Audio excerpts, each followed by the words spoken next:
Howdy YouTube, this Sheriff Honorable Rat here.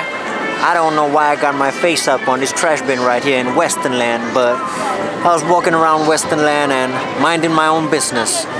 But then I saw something. I saw up here by Paco's Bill Cafe, they're selling churros. And not any kind of churros, but the peculiar kind.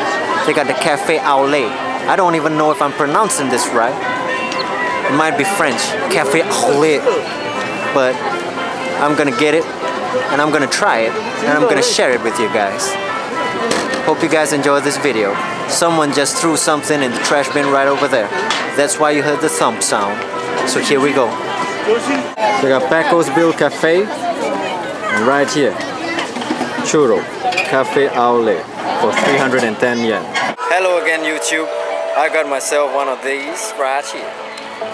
Cafe au lait churros. Look at this. First, I'm gonna give it a smell test. Smells like bread and coffee.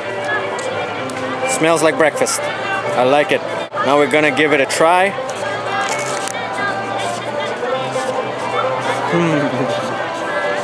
Man, you can't beat churros. You cannot beat churros. On the outside, it's crisp, and when you bite in, it's soft and nice. There's a very strong flavor of coffee, so if you guys love coffee, you will love this one. This is good. I like this. Sheriff is happy.